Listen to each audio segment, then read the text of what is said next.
وهاد الحدث ديال جنوب افريقيا مالو هاد الفوطه هادي كل مره تيمشي يمسح يديه Oh وكنعاود my فيها الفيديو. god. اخر الفيديو تلقاو الجواب على السؤال ديال السحر في المرة. هنا كلشي مزيان دابا حاليا. ها هو اول تهديد للمنتخب المغربي. هنا محاوله للعدلي جميله. هنا ما كتبش. هنا محاوله جميله ما بين عدلي. شوفي شو تمريره ما بين عدلي وحكيمي. يعني حاولوا الدراري والو ما كتبش. المهم هاد الماتش ماشي ديالنا هاد النهار.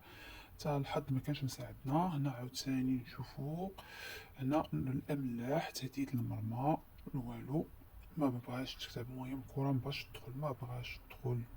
شوفوا هنا الاعاده. العرض البطيء اعاده.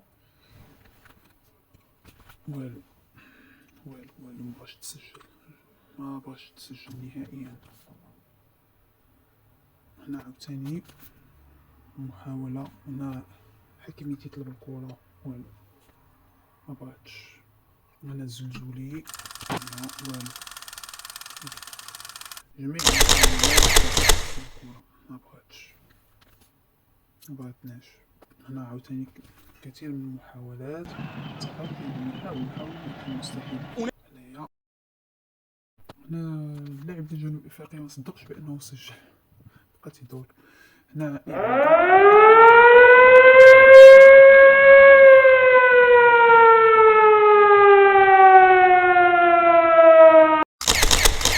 سجلوا. هنا بشويه عليه مزراوي غادي يلاه دوكا دوكا. هنا والو تهديد للمرمى والو مستحيل تدخل. من المستحيل تدخل. هنا المحاولة إعادة المحاولة الكعبي بالراس والو مبغاش تدخل. هنا عاوتاني شوف والو. هنا احتجاج على ضربة جزاء مرمى. هنا ما كانش الحظ مساعد الحكيمي. كانت فرصة لينا ولكن ما كتبش. هنا شد راسو وليد الركراكي. المهم هنا حاولوا صحابو يشجعوه. هنا ما تخاف ان شاء الله حتى صاحبك هو ضيع ضربة جزاء. المهم العكس بادي في هذه المباراة. هنا جا واحد ضد المرابط. هنا ضربة خطأ. هنا يحاولوا يستغلوا خرجوا المرابط باش يسجلوا علينا الهدف الثاني. هم فرحانين. المهم قتلوا المباراة بالهدف الثاني اللي تأثر. كان آخر مباراة. هنا انتهاء المباراة. جنوب افريقيا هنا وليداتنا ما مصدقينش ما صدقوش. بقى فيا انايا هذا عدلي. بقى فيا لأنه كان مماتش وبقى مأثر. المهم أن الحظ ما ساعدناش. دابا نشوف قمصان ديال اللاعب عرقان. المهم حنا نرجعو للموضوع ديالنا. هل يوجد في السحر الأسود تيديرو أكثرية الحراس المرمى. أكثر حراس المرمى تيستعملو هاد السحر الأسود للضغط على اللاعبين. المهم هذا حاول يدير السحر هذا. كان واحد اللاعب عاق بان الحارس ما داير السحر لانه ما تيعيا ما يسجل. حنا نرجعوا للموضوع ديالنا نشوفوا حتى المنتخب Oh المغربي my كيفاش god. كيدير فوطه. الحارس ديال جنوب افريقيا كل مره تيمشي يمسح.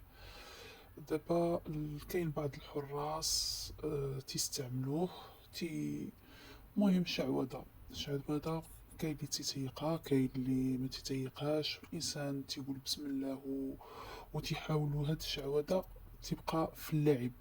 يعني الا كان تايق في راسو. هذا واحد حاول يرمي السحر فاش كان انه حاول عدة مرات يسجل وما تيتبغيش تدخل الكره. فاش مشى عند الحارس مشى حيد داك الورقه. المهم وراه ويسجل. دابا واش السحر الاسود تيأثر ولا لا؟ هو حقيقه ان السحر الاسود تأثر على عقلية اللاعب فقط. أما الإنسان اللي يتايق في راسو ويقرأ القرآن غادي يسجل يحيد منه هاد الخرافات.